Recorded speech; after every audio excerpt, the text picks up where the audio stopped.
Hi there, you're listening to Unnatural Selection, the show about newsy type stuff and things. My name is George. My name is Tom. And my name is Adam. And with our powers combined, we are Unnatural Selection. Make sure you visit us at our salubrious home on the web, unnaturalshow.com. Tom, you survived. I did. What are we talking about? The shark attack that you went through. Shark right. Yeah, sorry. I hadn't listened to all of the last episode, and I was trying to remember in my head. I was like, what did you guys say happened to me when I wasn't here? Had you made something up, or did you tell the truth? Yeah, because the truth doesn't sound like something you would have made up. If we didn't say shark attack, it would have been a missed opportunity, obviously. Yeah, clearly. Yeah, so yes, I did survive, and I have all my limbs. My legs are down here, I promise. To recap, you never know with Zoom. To recap, Tom went and ticked off one of his lifelong goals of visiting some great white sharks and got some footage, as I understand it. I did. Yes, thanks to your GoPro. Thank you again for lending it to me. First one's free, GoPro.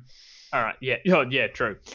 It was really awesome. It was the 30th birthday present, and being 31 now means that I had to wait a while to do it, thanks to the Rona.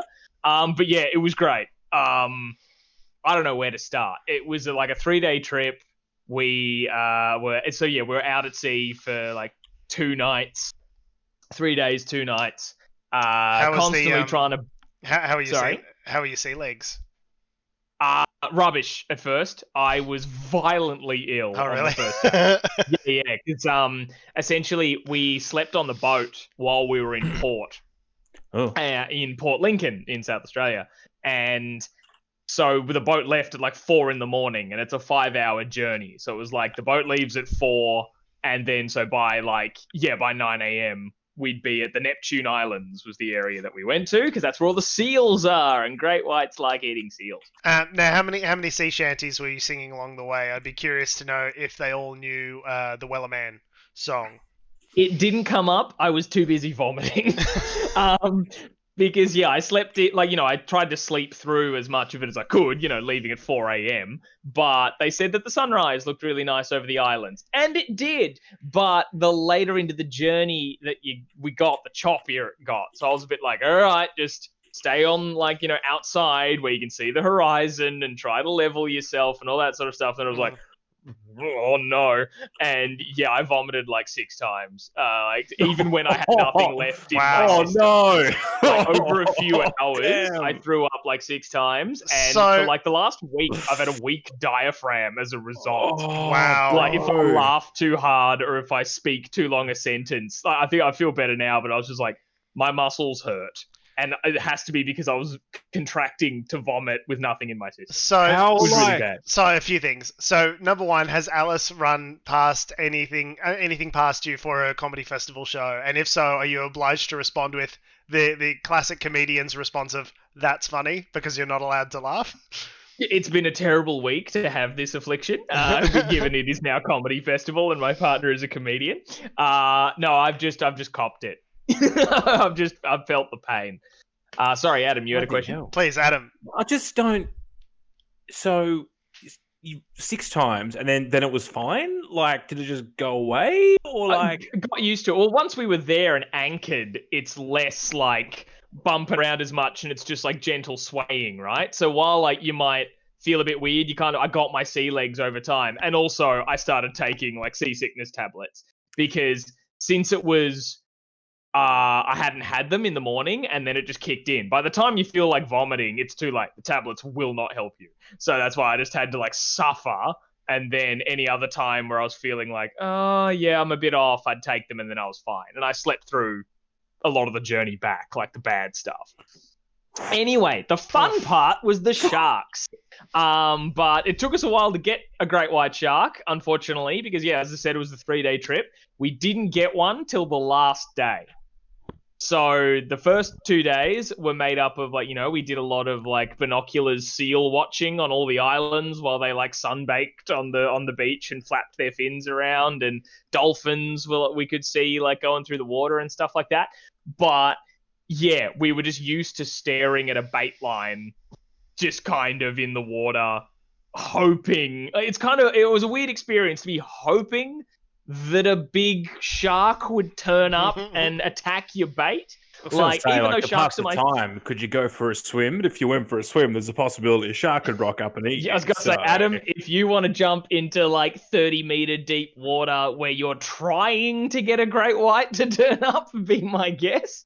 But yeah, so it was really odd. Like, sharks are like my favorite animal, so it seems this will sound weird coming from me. But of course, I've still had that thing of, if you're on a boat looking at open water, like that little niggling a bit in the back of your brain, just being like, oh, the shark just fucking turned up right now. Yeah, like, oh, that'd be so scary. And then what if I fell off the boat and then I'm in the water and exactly that sort of feeling.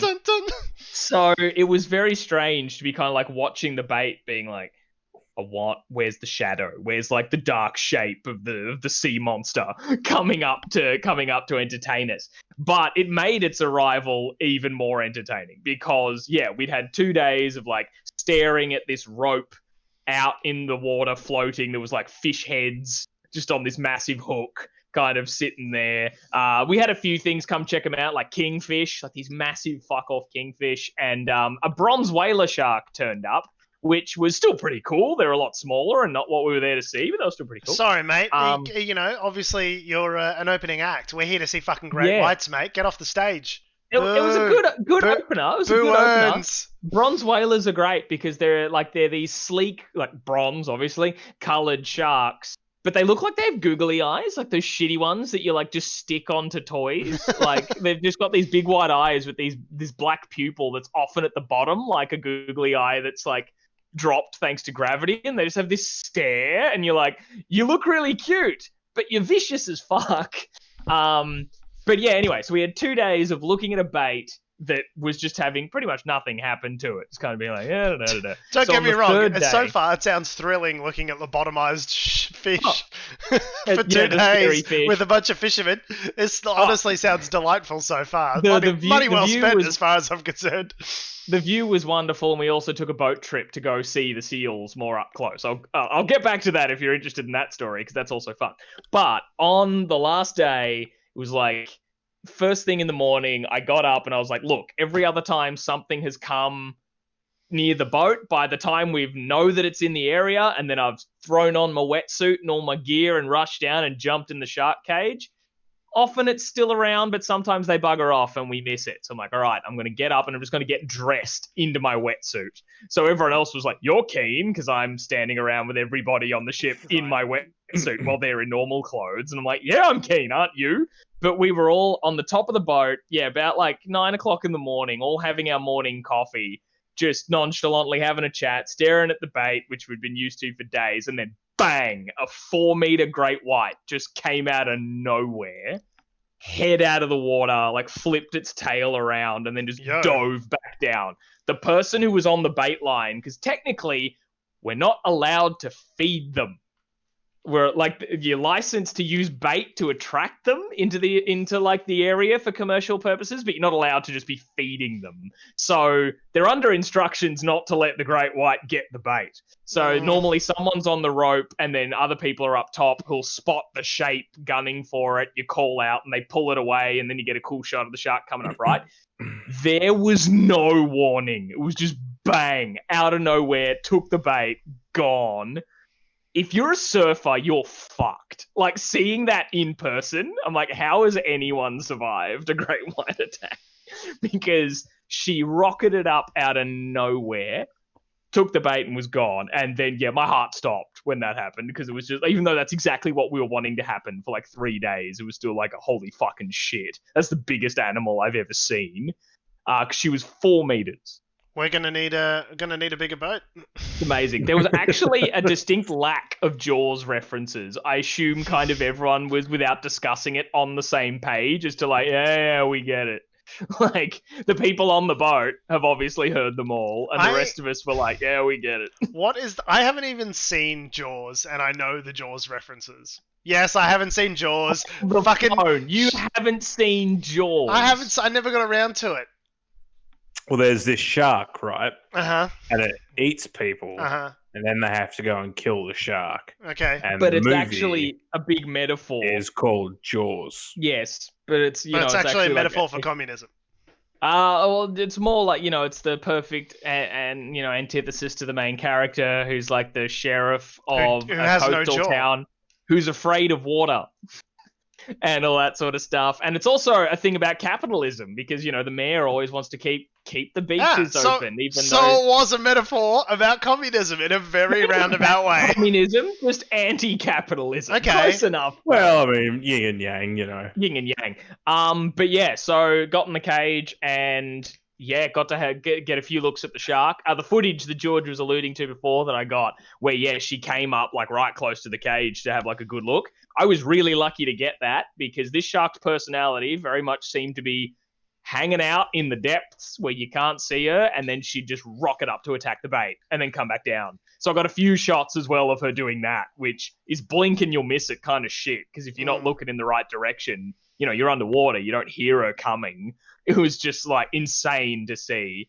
And I still can't quite believe it a week later that I did it. And at the time, I was still a bit like, I can't believe I'm staring at one of these things in person. I've dreamt of this for like 25 years. So yeah, it was really cool. Great whites are gorgeous. And yeah, like they're amazing. I could go on for ages. They're gorgeous until they're nibbling on your leg, but I mean... Still, even then, still gorgeous, but yeah, you're right. I'll be in a lot of pain, and I would rather they stop. So you may be aware, as we were discussing before the show, that I have recently acquired a dog, and you have indeed. Her name is Maggie. According to the breeding papers, her full name is technically Maggie the Great. So did you name her? Maggie Thatcher. Actually, that didn't occur to me. I know, George, you're such a fan. Big Maggie Thatcher fan in this house, yeah, for sure. Yeah. So they needed a breeding name, because it's like every particular breeding place has like they have like their name, the breeding place's name. It's like to establish lines and sort of breeding and that sort of stuff. So, but you can't have the same like adoption name. Places do the same as well, right? Even if like a dog or a cat's abandoned and they don't know the name and it's just at a shelter, they just give them a name so that you can keep track of them as well. Sure, but the problem is you can't have the same name. So this breeding place already had a Maggie previously, so they said they can't be the same name. You need to think of another name to give the dog that's over and above Maggie for like breeding line purposes. Maggie 001. Just be for their records, though. It's registered with the government.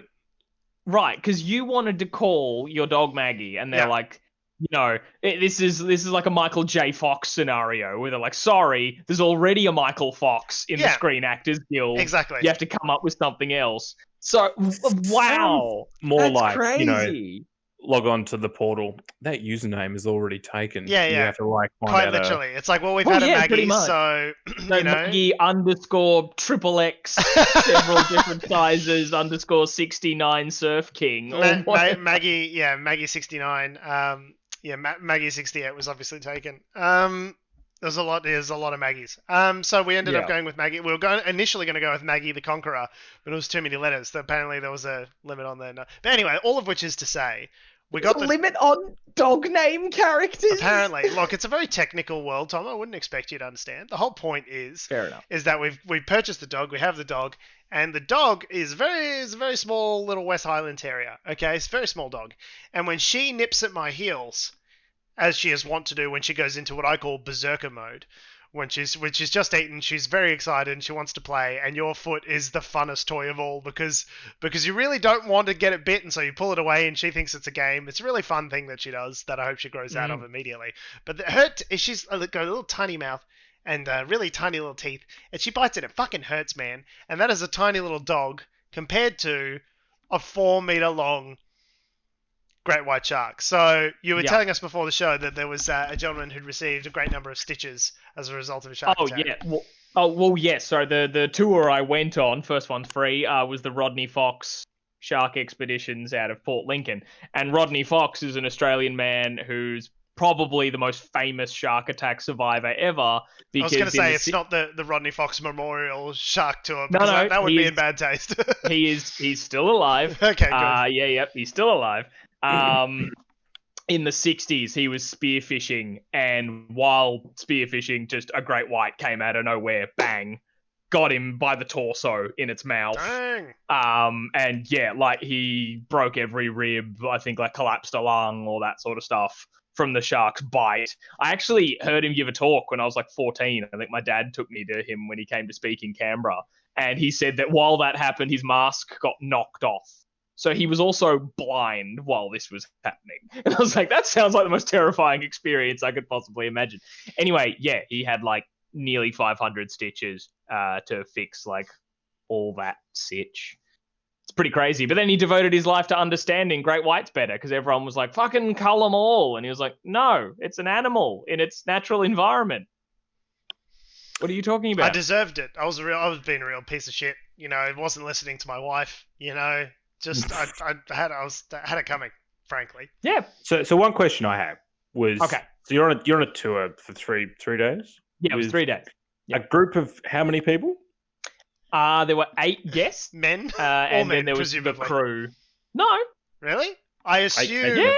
these are the same people that go to Adam's laser tag situation. No. It's just a bunch of neck-bearded men very excited about sharks. No, it's a whole bunch of like really avid scuba divers. So we had a great cast of characters. The question is, because you do get a great cast of characters whenever you go on these inevitable tour things, and then it's like you don't really want to go to hang out with the other people, but it's kind of part of the experience that you have to do and embrace. Yeah.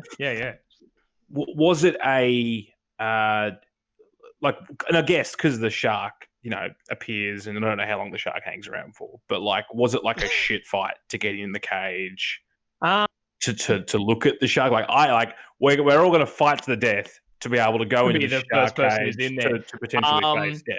Well, no, like there wasn't really ever like people were getting either frustrated or annoyed or who'd rush in and stuff like that. That's partly why I was in my gear already, because I was like, I can just get down there and be the first one in just because I'm ready. Sort of thing, elbowing old ladies out of the way. Fucking get out of here, Beryl, you cunt. This is my fucking shark.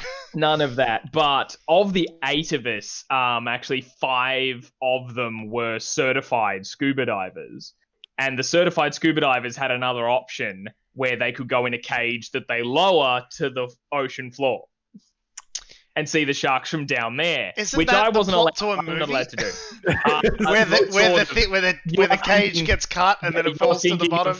47 meters down, the Mandy Moore film that is hilarious. It's a classic.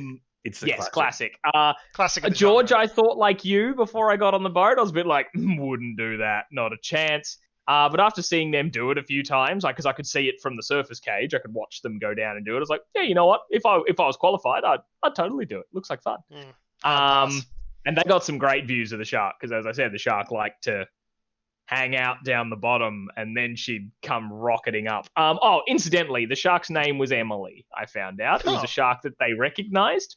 And do they have one for each of the Bronte sisters? So we got an Emily, we got a Charlotte. You know. No. This Emily, I believe, was the tour guide's daughter's name. So they used that for that shark. But yeah, they recognize a lot of the sharks because they take photos of them where possible, or they tag them. They've obviously got identifying tattoos and facial hair and other stuff. Scars, and obviously, some of them have been in Asian gangs. So part of the triads. I know you guys are joking, but that's kind of how they do it. Because like Emily, for example, the top of her dorsal fin was flat. Because clearly she's either I think it was bitten off, or it's like she's lost it somehow. She's injured herself. But yeah, there was one that they called Pi because like its shark skin markings look kind of like the Pi symbol. We saw in some pictures, or the scars. They can tell from like a certain scarred one that that's the shark they recognize. A tramp stamp or something. Yeah, essentially. It's kind of shark equivalent. Kind of a horny shark that made some bad decisions in her youth, that sort of thing. Yeah, but anyway, her name was Emily, and she was gorgeous, and it was wonderful. Anyway, Tom, I can stop boring everyone with stuff from my trip. Tom, look, honestly, it's probably more interesting than the stuff that we're going to talk about. To be fair, are you having a go at my fucking infrastructure story, Adam? What's not interesting about Infrastructure Week in America? I don't know what you're talking about. Yeah, infrastructure is such a sexy, thrilling topic. Up there with Great White Shark Close Encounters. Mm-hmm. George, I love a good bridge, okay? I love a good bridge. Don't you ever misunderstand me when I talk about bridges. Does. I love bridges. If you want to get a passionate discussion out of Adam, just talk about urban planning. Mm-hmm. Oh, I love a good urban planning argument. Yeah. Which is to say that we are, in fact, a show which talks about newsy type stuff and things. Oh, no, things we've actually rebranded, We didn't discuss it with you, Adam, before the show. But Tom and I have decided we've actually just turning the podcast into, it's just Shark Week with George, Adam, and Tom. So, right. It's purely my travel diary, and I don't travel that much, so we're gonna have to stretch out this trip. It's an extremely limited run. Right. That's why we've done 20 minutes just on the shark stuff up front. Right. Okay. Right. And we'll do it over eight parts. Obviously, it's like a WandaVision kind of situation. How long does each episode go for? What's the? Well, they range. Sometimes 22 minutes, maybe as high as 43, for example. Damn, I was going to say 8 parts. Like, mate, I've got 6 months of content mapped out. Did you not get my Trello? Honestly, I haven't been on the Trello boards. I'll be honest, but you got to put the notifications on, George. You got to hit the little setting in the top right, and then click the It's my fault, really. No, so we are news and politics podcast. It just keep extending the. You'll notice that because we're doing a late show today. It's an 8 p.m. show. I'm drinking wine. We all look like we're ghosts. We look great. We look fantastic. And I set my computer lights to like this ice blue, but it makes it look like I've just got this like light shining in my face. And it's good. It's like you've opened the briefcase in Pulp Fiction, but it's blue instead. You might notice that the show is a little bit looser because we're drinking wine. We've drunk more wine than we otherwise would have at this time. You're drinking. I'm drinking wine. Yeah, I cracked a beer at the start of the show. So I can pass one up to you if you like. There we go. Oh. Wrong hand, Adam. Damn it. News and politics podcast. And we can start with Infrastructure Week, or we can start with various other sex scandals. I think let's start with the most important stuff. I think, which I would argue is the sex scandal stuff that is like ripping through the country. Guys, what sex scandal? I don't know what you're talking about. No idea. No idea. There's no sex scandal. So there's a lot, Adam. Actually, there's a few. So many. We actually talked about before the show. Are we up to date? Because as soon as I'm across like the latest MP's sex scandal, suddenly there's another one I haven't heard of. Like I'll be talking to my partner and being like, "Oh man, you hear about this? The staffer who did blah blah blah," and she'll be like, "Oh yeah, what about the person who took the photo of someone bending over?" I'm like, "Huh?" There's just all these other people coming out of the woodwork. Yeah, so Andrew Lamming. Did we talk about this last week? This is okay. We're trying to bookmark all of the sexual events. So last week, yes, we spoke about the stuff that happened the week before last, which was a bit about Andrew Lamming, I think, a little bit about desk wanking, some stuff with Scott Morrison having some awful press conferences and accusing Sky News of having a sexual assault thing, which may or may not have happened. Didn't happen. Didn't exist. Yep. And a bunch of other things. So I think where we got to last week was we don't know what will happen with Andrew Lamming. We don't know what the next step is after this. We knew he was taking empathy classes. They got a 2-for-1 bonus from Scott Morrison for his empathy coach. And so they're sending him off to empathy classes. Since then, it's come out that Andrew Lamming, the same dickhead, was confronted in a business that he was visiting for taking what they described as an upskirt photo. Now, it's not quite an upskirt photo for those familiar with the worst parts of the internet, as when people would, it sounds like exactly what it sounds like, because someone put a camera, I guess, on their shoe or something and try and get footage or photos of up people's skirts, women's skirts. So it wasn't quite that. It was more a woman was bending over, and it sounded like she was wearing a G-string or something, so her underwear was visible from outside her shorts. and she was bending feel over though to stock a fridge. It's, I mean, the distinction, like the semantics there, completely irrelevant. Relevant. It wasn't a upskirt per se, but it was a extremely pervy and gross, disgusting thing for a member of parliament to be doing.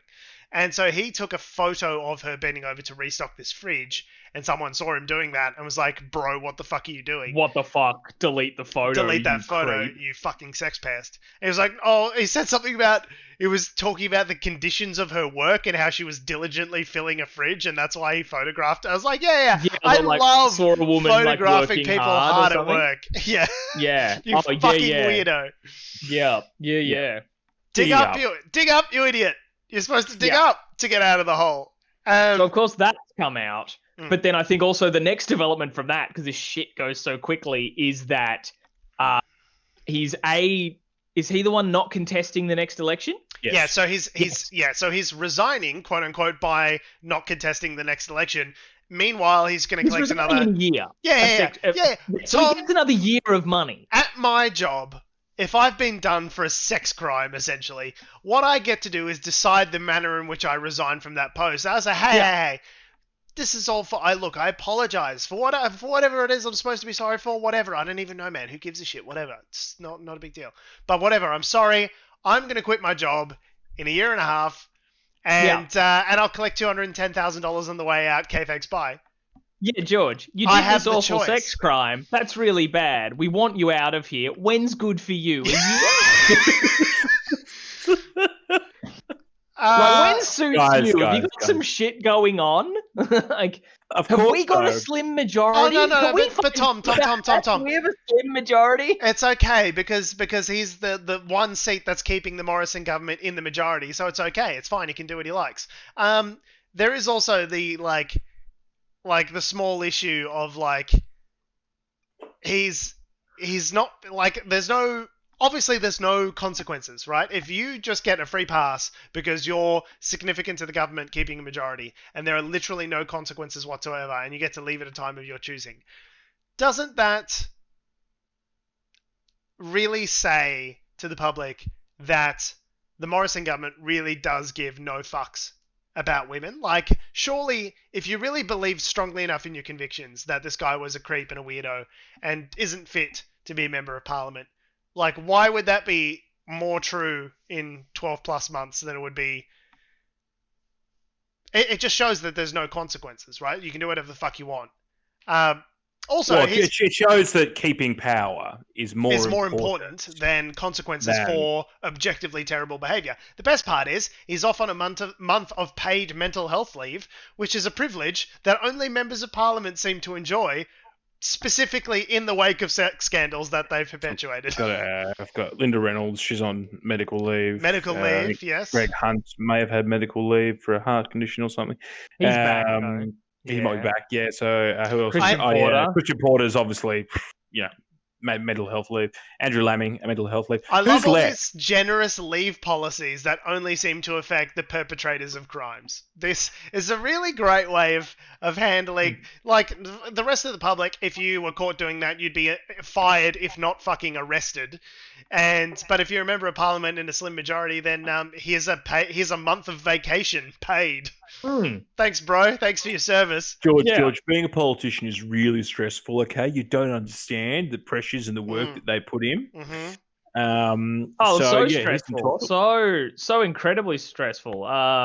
So stressful. There was another MP we found about in this past week. Again, because I mixed them up in my head as to whether or not they're different people or the same one fuckhead. And that's probably, that's worse. But, yeah, we've got Michael Johnson. You hear about Michael Johnson as well? He's a New South Wales state MP. Michael Johnson and his Johnson.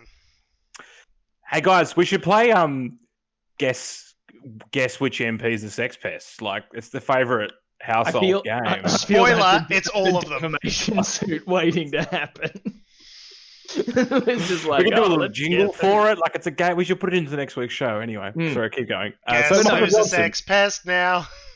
But no, because Michael Johnson, I feel a lot of the stories about him kind of, George, you and I spoke about this, buried the lead a little bit. Because the initial story about this was that Mr. Johnson was alleged to have been communicating with a sex worker and trying to arrange having sex with this sex worker in the Parliament building and during question time. This is the key part, is they actually while they were texting. Time and date stamped the text messages, and they're like, where was Michael Johnson when this was happening? And they're like, oh, look, here's a photo of him in question time at the same time as he was sending sex messages to a sex worker. Wow, they needed to timestamp that shit. I thought one of the messages said, I'm in question time. And this is like, I'm paraphrasing there, but essentially like admitting this is what I'm currently doing and I'm so horny right now. Come on, some plausible deniability. Like, how crazy is it that I'm definitely in question time? Look, here's a selfie of me in question time, shirking my professional responsibility at the expense of the taxpayer. With my massive erection. Oh my god! So we offered this sex worker $1,000 to attend state parliament, and there was a bunch of other lewd for a sexual act. Sexual act. And there's a bunch of other lewd messages and stuff that were in that, which apparently were. I believe that event didn't happen. I think the sex worker didn't come to the building, so that didn't occur. Yeah. Like he was trying to set that up, but I think they cancelled at the last minute or whatever. Yeah, he got busy. He got too busy with actually having to do his fucking job at work. Can you imagine being like, Mr. Speaker? Sorry, Mr. Speaker. Just one. Proceed. Permission to leave the chamber to take a personal break. What sort of break? With the Minister for the Upper Hunter, please denote the nature of said excusal. Gotta go and milk the lizard. Indeed. Jesus Christ! Milk the lizard might be the most disturbing thing you've ever said on the podcast. I don't know for anyone who's watching the feed or if you guys saw my face while I was anticipating this. What euphemism is Adam going to use? I think that's yeah. I mean, it wasn't me. I was role playing. So anyway, it wasn't. I was being the piece of shit guy, so it's fine. You weren't listening. He's obviously the worst, and I was being him, so. The point being, apart from the fact that Michael Johnson was perhaps milking the lizard or drastically misusing taxpayer funds, he is also accused of raping this sex worker in the Blue Mountains. And that's how that's how like a lot of the articles were just really burying the lead. Right? They're just talking about MP accused of soliciting sex workers during question time, And I was like, oh fuck, yeah, that's awful. And then way further in the story, it's like, oh, this person has also accused him of raping them. So that's the story here.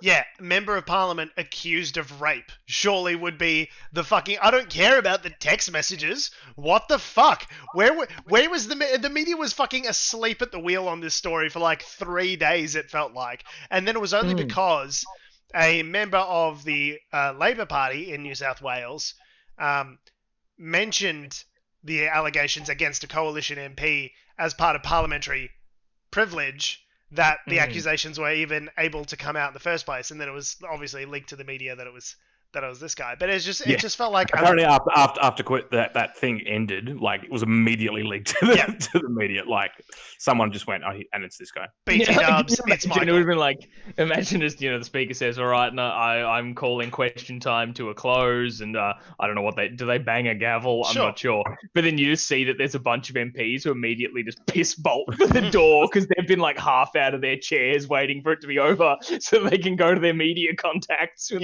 like that. Like that very famous footage of, I think it was Tony Abbott back in the day, who ran from the chamber, sprinted out, where he bolted out of the chamber because someone crossed the floor, and he would have been voting. That was hilarious. So the lady, I believe it's the lady.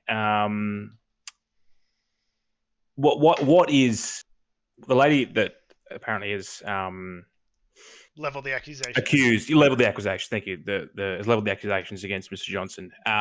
The thing that she noted was that, and this is a quote from her: "How sad and how little respect do we, as a nation, have for women when it's called for his resignation over a consensual conversation, but not over an alleged sexual assault. We've got a long way to go. So they were quite happy just to sort of go, oh, he's been accused of rape. It was the only thing that prompted him to resign was when the media kicked up the fuss over the text message. Mate. No raping on company time. Okay, that's company time. Okay, that's, you got to rape on your own time, mate. You can't be raping on company time. The taxpayers pay you good money to not rape during session. Okay, this is very important stuff. This is Politician 101. Now, of course, we know that the New South Wales Liberal Party are all above reproach, ethical members of society, and they had only condemnation to hear about their colleague, John Barilaro. Yes, was sorry to hear was sorry for the Upper Hunter communities. Gladys Berejiklian was very relieved Mr. Johnson had quit and described his behaviour as absolutely disgusting. This is a quote from Mr. Barilaro. Quote, "My message to the people of the Upper Hunter is I will always put integrity before politics, which is why I called for Mr. Johnson's resignation." So, Mr. Barilaro, for him to talk about integrity is fucking laughable. I don't know if anyone's seen the Bruz video from Friendly Geordies, where he goes into, I know Friendly Geordies is obviously, very much a Labour partisan, and that's the perspective that he comes at. But I'm also a Labour partisan, so I don't give a fuck. But... there is, you admit it. Yes, there is a 40-minute video where he talks. It's all publicly sourced reporting. None of it's conspiratorial or anything like that. Where he basically lays out John Barilaro's fucking disgusting corruption. And so for him to turn around and go, I'll always put integrity before politics, says John Barilaro, center of the corrupt black heart of Australian politics. That is absolutely laughable. The video's called Bruz, Bruz. I encourage you to check it all out. It's also the same party that basically went through Gladys Berejiklian, earlier this year, late last year, with the whole her ex-partner. Her ex-partner was basically caught up with corrupt property dealers and this sort of thing, and there was a relationship which he specifically concealed because of ethics concerns, because of his ties with all these corrupt people. There's tape of her saying, I don't need to know about that, when he brings up obviously corrupt dealings that he's currently engaged in. This is her boyfriend. This is a government, specifically this state LNP government, which is laughably corrupt. But they're but hang on, who's texting in Parliament? That's fucking unacceptable, mate. The rape is fine, obviously. Obviously, no one cares about that. But, texting, come on, mate. Get it together. I think part of... We said no phones in meetings, Mr. Johnson. Yeah, right? Phones at the door. I think part of it as well is that, in terms of the news cycle, you've got the New South Wales floods that are sort of wrapping up and have been pretty prevalent in the last sort of 2 or 3 weeks. So in some ways it's bad timing in the news cycle. It would be a bigger thing if there wasn't other stuff sucking oxygen out of the room, perhaps. But yeah, it's in the fact that, especially after last week, which was just for the federal government, just the worst. The fact that now, and not just, there are other stories which we aren't even covering or aren't even aware of, perhaps, that are coming out at the moment, with whether it be state politics or federal politics, where just. And 9 times out of 10, it's a Liberal or National coalition member that is in the wrong in any of these cases. It goes to show that there is a cultural problem in these organisations, and that is exemplified by Tiana McQueen. Sounds like you might be channeling Scott Morrison there. I don't know if you know this, Tracy, but it seems like some women are actually discriminated against. I don't know. Tracy, I know you're talking. Shut up, sweetheart. Just shut up for a second. Oh, God. Shut the fuck up. I don't know if you know this, but apparently sometimes women, sweetheart, are discriminated against. So do I get a pat on the back for that, or where's my gold medal? Do I get a gold star for that, sweetheart, or what? Chuck Norris. What? I don't know. Is that dodgeball reference? Can I just say, how many penis-named politicians are going to be hoisted on their own penis. Like, there's Anthony Weiner, there's Michael Johnson done in by his own Johnson. Surely these things come in threes. Who's the next penis-named politician to be undone by his penis? One wonders. No. It's got to be a Richard somewhere. Richard Dick someone. Yeah, any Richards. We got to look for some Richards. We'll just start googling some Richards in the state parliament and see what comes up exclusive here on Unnatural Selection for you next week.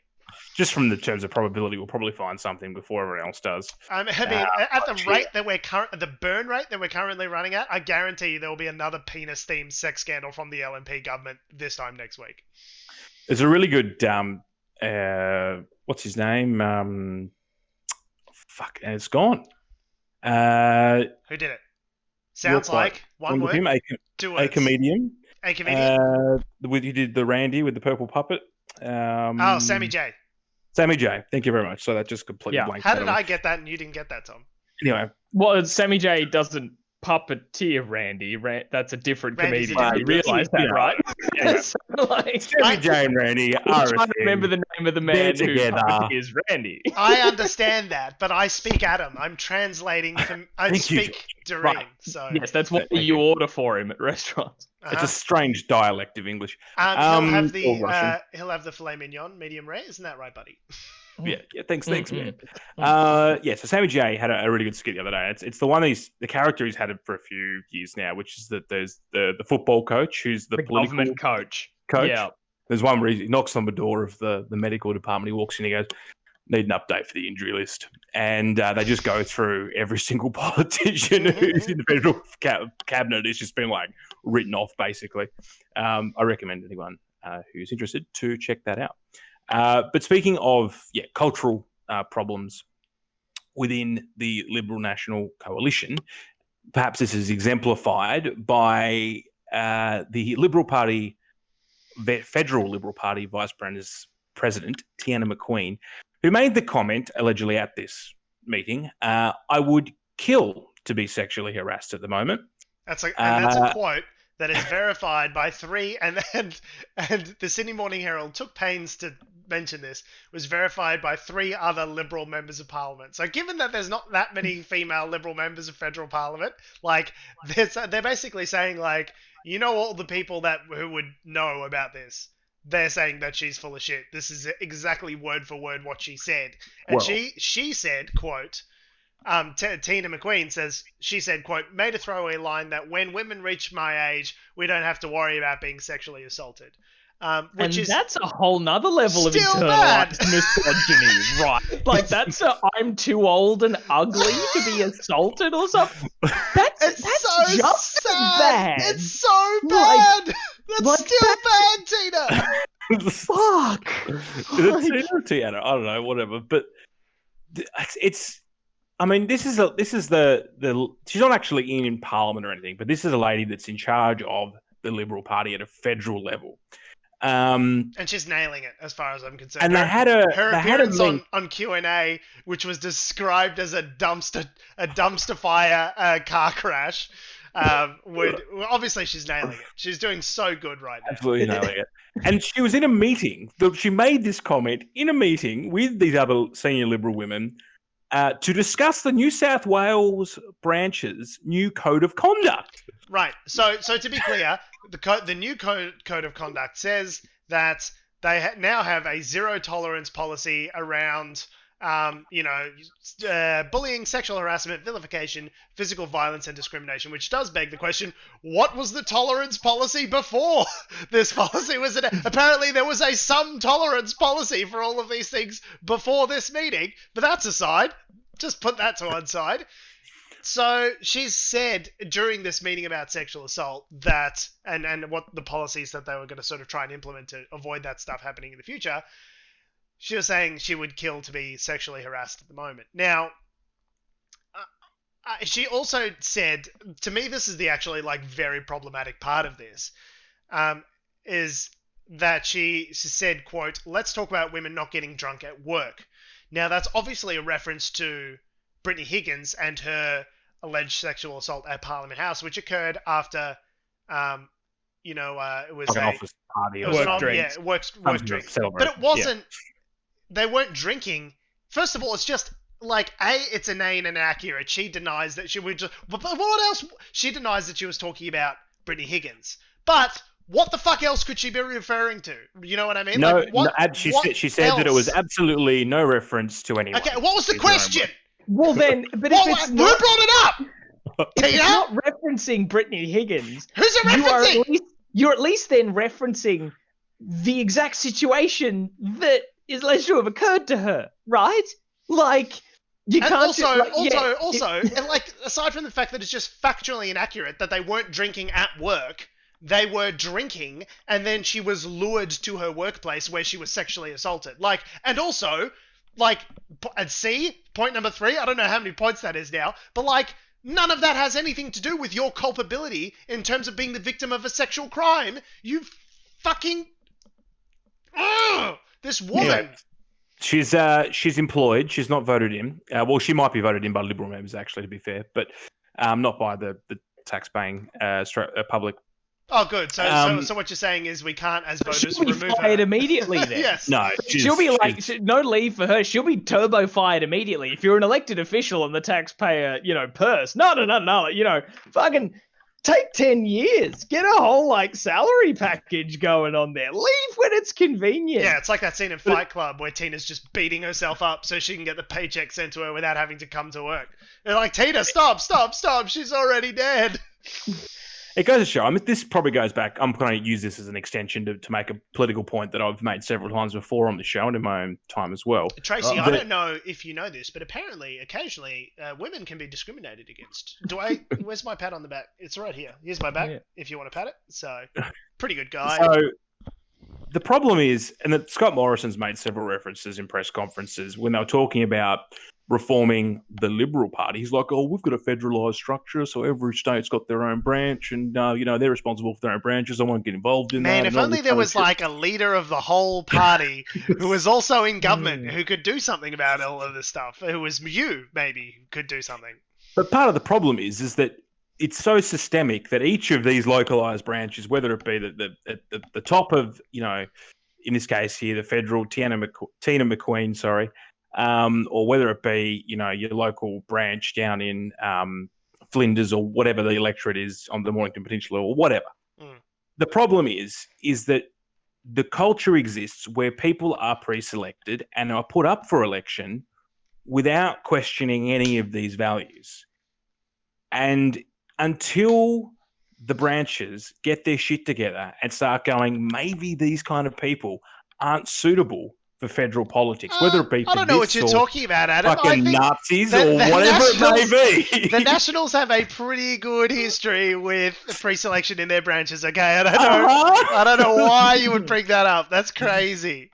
Yeah, One Nation, great interview Remember process. the guy who mowed the swastika into his lawn? Nothing wrong with the pre-selection process, as far as I'm concerned. It's working. All effectively. I'm saying, man, if you want to change the culture in Parliament, it has to start at the top with people like Tina McQueen and Scott Morrison. But to actually affect that change, you need to implement it at the ground level, at the base level, at branch level, and stop fucking pre-selecting fuckwits, whether it be this other stuff, people who can't name the 5 points on the 5-point plan or whatever it may be.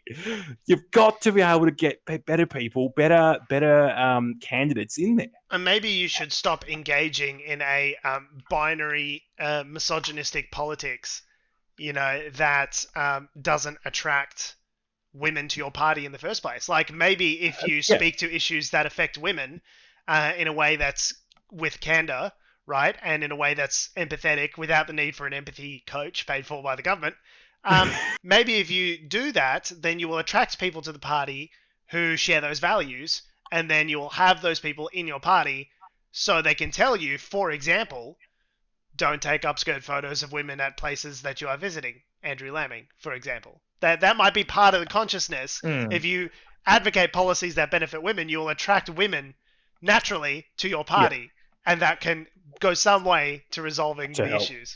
Fixing that. And that's what I mean by leadership has to come from the top, but it has to be implemented at that branch It's got level. nothing to do with quotas. Like, there is, like, I don't know, I'm kind of like, on quota. Like a lot of the discussion has become that, oh, we need quotas for pre-selection, so we have a certain number of women in Maybe they seats. do. Maybe that because otherwise they won't do it. And maybe they do. It's something that the Labour Party argued for earlier on. But I'd say a quicker method of getting women into Parliament, rather than implementing quotas, would be stop being the party of misogynist fuckwits, and then you'll get some women in your party. That could also be a pretty good way of going about it as well.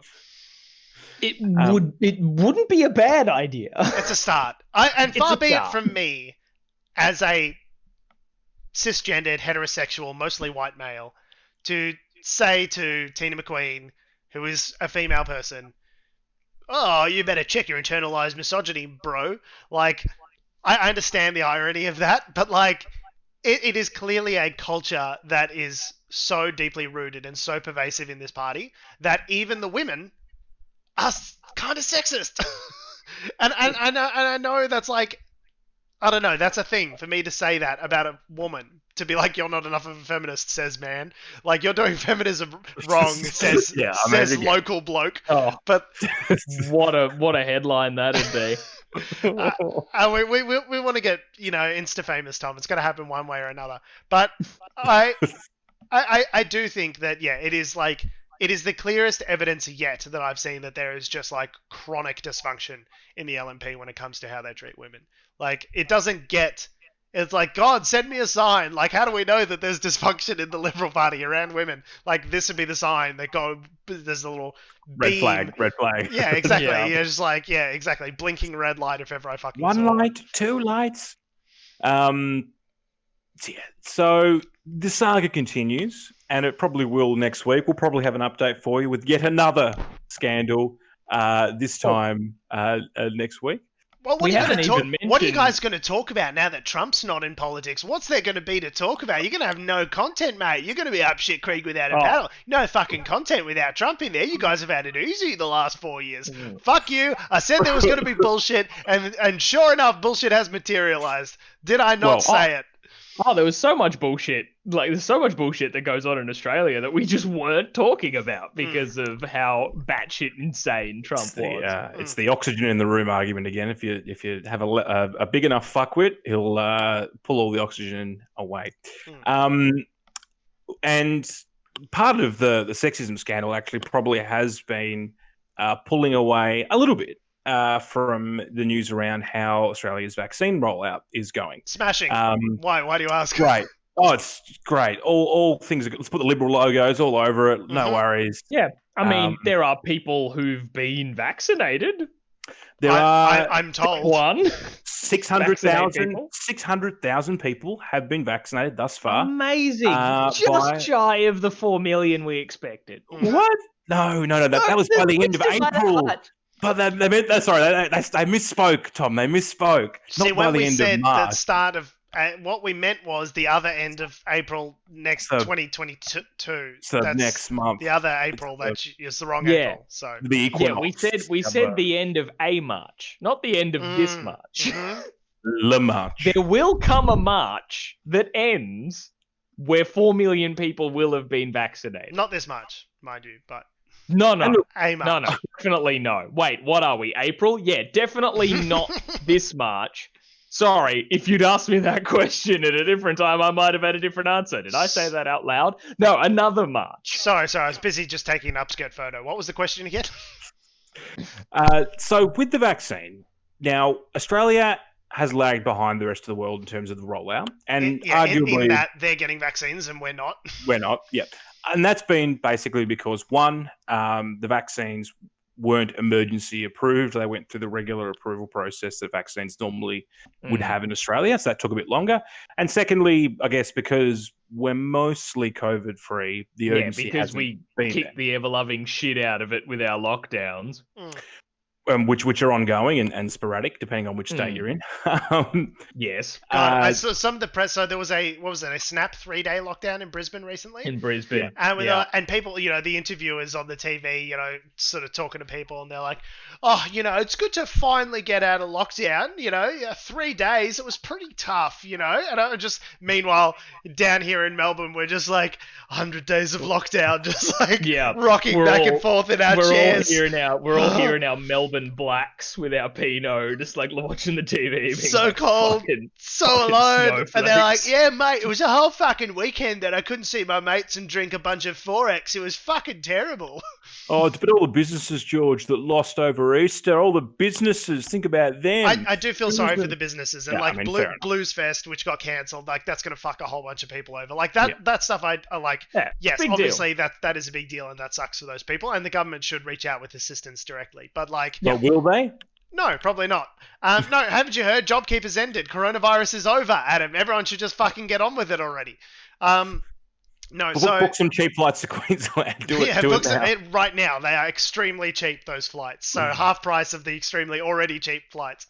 No, but like, yeah, it is pretty obnoxious when you know other areas. Like Melbourne was in lockdown. There was a brief reprieve of maybe I want to say like 3 weeks in June where we weren't in lockdown, and then we went back into lockdown for another several months after that point. And we've only just now come fully out of our coronavirus restrictions in fucking April of the following year. So don't tell me that you've had it tough because you had to wear a mask for an entire week at the fucking Woolies, Karen. Get absolutely off your high horse. I cannot stand it. So Go ahead. Sorry. Thanks for coming to my TED Talk. That's been happening, and that's been, I guess, part of the reason because of these lockdowns, we feel like we've got effective controls on the virus. Yeah. Anyway, so the vaccine rollout has been coming, and the government has been letting us know that it's coming, it's safe, we should all be taking it, and that's a fair enough approach. You need to encourage vaccine uptake, and you need to have people want to do it. Now, the thing is, though, they've had longer than everyone else in the world, every other country in the world, to work out how to effectively roll out this vaccine program. Right? They've got the doses. Perfect. They haven't got like a lot of doses, but they've got enough to get sort of the key. Well, they had enough initially to get the key people and the target groups covered. Yeah. But there's a few things which they've done which have kind of fucked it, sort of. So Don't we? part of Sorry, Adam. You're saying the Australian government fucked it. yeah, just like didn't do a great job at it. The Australian federal government, led by the Liberal Party, and the Nationals. So they fucked it utterly, is what you're saying. I mean, 600,000. Or they're what's the percentage of that? They're significantly short of their 4 million target. So if my target was 4,000 and I did $600, would you call that an unmitigated success? Like as a salesman, for example? Oh, I'd say good try. Mm-hmm. Yeah, what you're saying is they nailed it. Unmitigated success. Nailed it.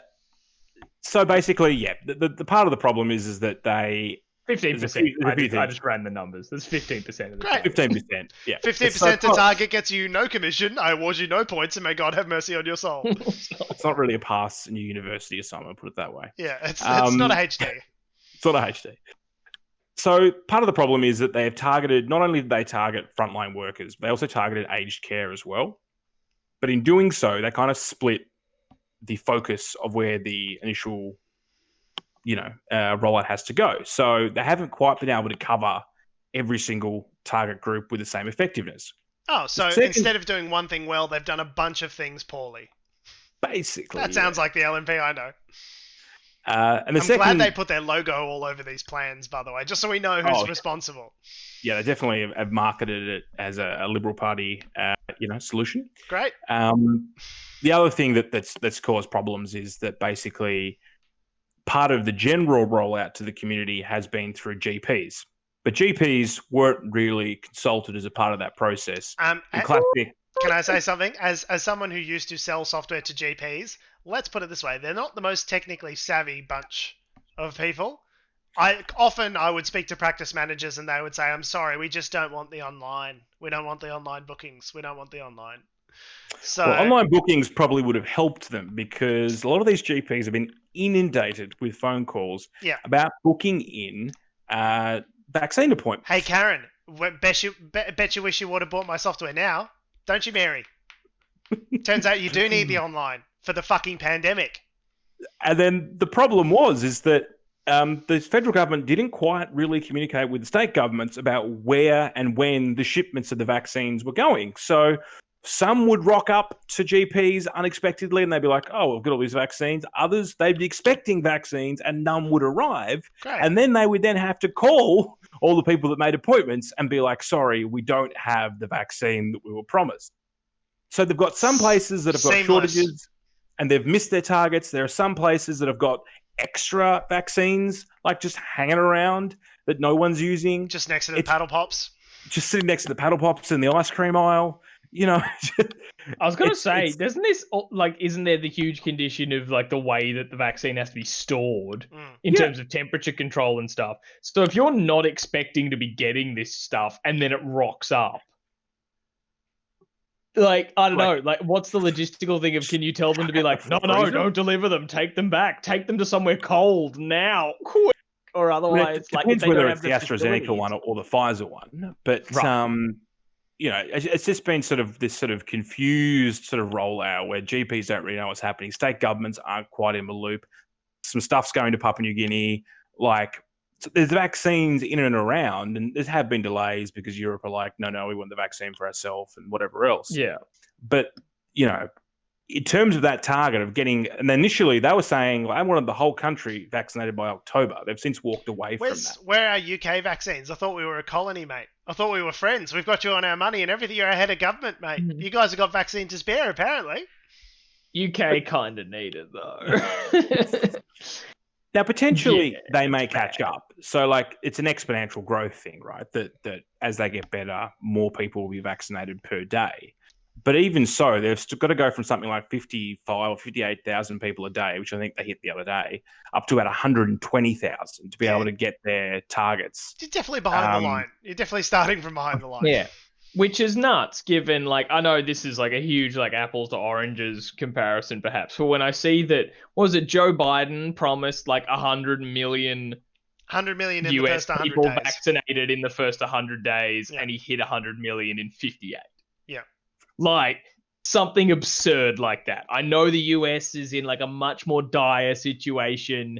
They might have had more access, all that sort of stuff. But if we crunch those percentages again... They are regularly doing 3 million a day in terms of vaccinations. Like, there have been days where they have vaccinated 1% of their entire population that day. Like, so, they're really rapidly... They're in a situation where they've got... they're expecting authorization on the Johnson & Johnson vaccine, which has That's the one shot, right? Which has been released recently. Correct, the one shot. And they're really talking about a situation where by the time that comes out and that goes through the approval process, we're going to have vaccinated the whole fucking country anyway, so maybe we just start giving this vaccine out to other countries that need it more. And I was like, I don't see us in that situation. I don't see us turning around to New Zealand and going, oh, go on, mate, have a few on us, don't spend it all at once. Like, I definitely don't see that happening. We are behind the fucking line. New Zealand's probably a bad example because they're in the case of having, like, enough for 5 doses per person in their population. Yeah, every other fucking country seems to be in this situation except for us. Canada's got enough to vaccinate the entire fucking population 5 times over. But here in Australia, we're just sitting here sucking our thumbs waiting for Greg Hunt personally to go around to each aged care centre and jab a bunch of elderly fuckers himself. Apparently that's the plan from the federal government. Like, Papua New Guinea needed it at the moment. They've got a massive outbreak over there, and due to the socioeconomic conditions, that there's a real problem with just people even wanting to, like, culturally, like, that, just even wanting to take the vaccine. People don't want it. And look, not to be a bit of an anti-vaxxer here, but, like, my mother, for instance, has had a couple of side effects from it. She's a frontline medical worker. Nothing that, like, is debilitating, but there are when you take it, there are percentages of people that have some sort of side effect. Yeah, you might have flu-like symptoms. You might have a fever, a headache or something. You might have some headaches, several days afterwards. That's all completely normal and much better than getting coronavirus and dying. And that's true, and that's the alternative, right? So I'd much rather need to have some Panadol than a ventilator. Just to stick it into the federal government a bit more, get good at the vaccine rollout. Thank you. You've heard it here. And the last part, we were sort of referencing an article there, the 4 different aspects of the way that the Liberal Party's fucked this up. But the wrong messaging was number 4. So the original plan was to underpromise and overdeliver. That was the quote. But obviously they've taken the classic Liberal Party approach of underpromising and underdelivering. So underdelivering on their underpromising. So nice one, Scotty.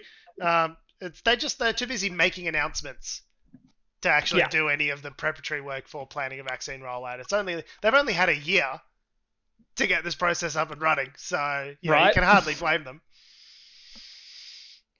It's not a mitigated disaster, but it's a disaster nonetheless. We've been going a bit over an hour now. Yeah. Do we want to talk about infrastructure?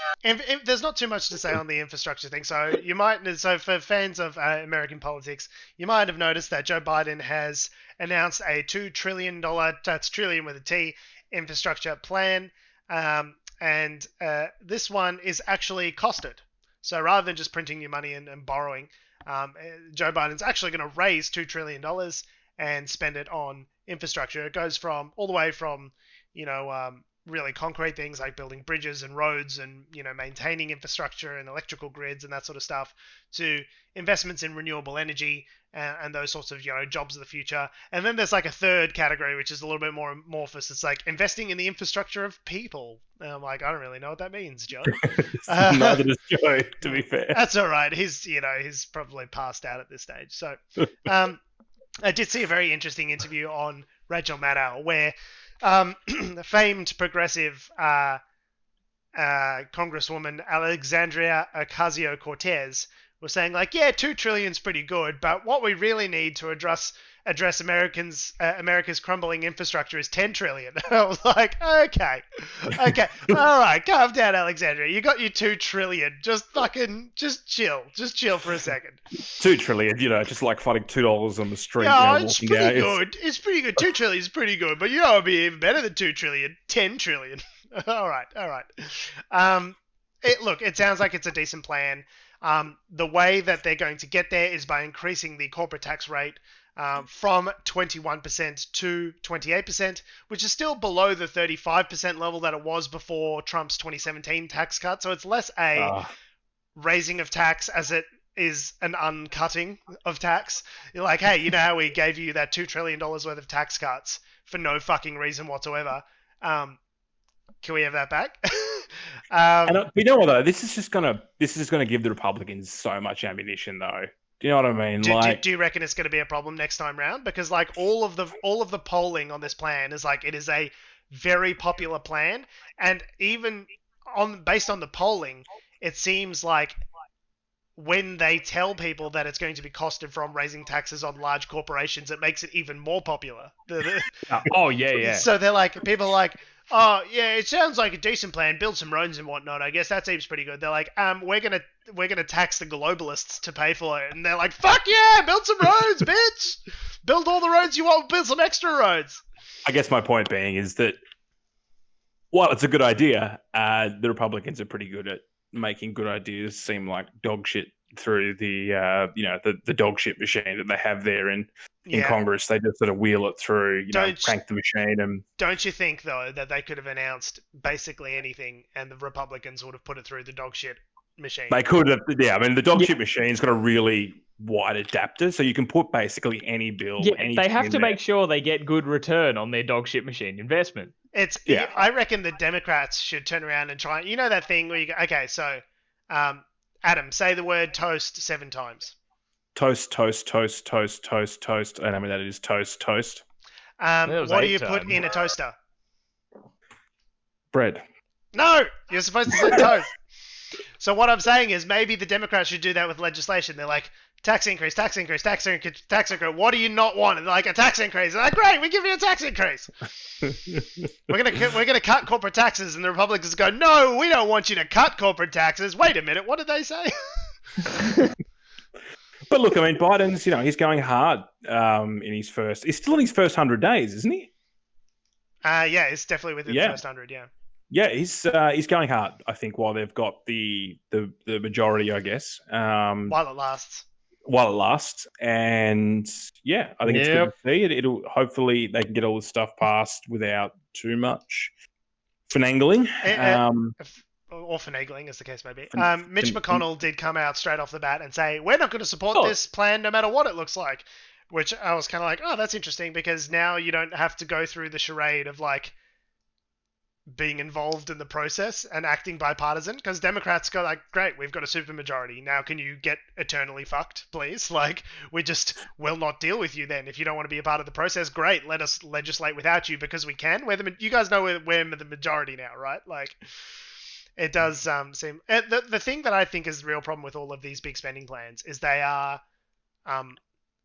quite limited in their scope. Like, with the previous package, this is all spending that was meant to be done over 1 year. And they're like, after a year, these, tax credits for kids and all this sort of stuff, like, oh, we'll have to keep it in because it'll be too popular and they won't be able to take it away. I was just like, why not just make it permanent? Like, a lot of these things are temporary and have sunset clauses on them, which means Republicans will take power again at some point. And bitch 'em. And they will put a stop to them. So it's like, when you've got a supermajority, why not make these things permanent or more permanent than 1 year?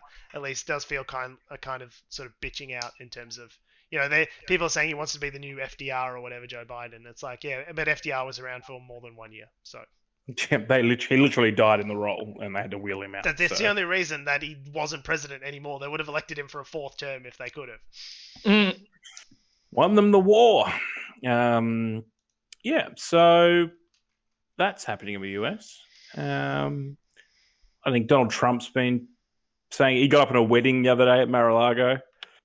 Decided to have a little Oh chat. yeah, he gate crashed a wedding just to be like, wedding or oh yeah, something. this is my hotel, and didn't mention, I think, the happy couple like once. He did, It was all but, just like, right at the excuse end me. of the speech. Oh right, okay, because I thought the whole speech was just, you miss me yet?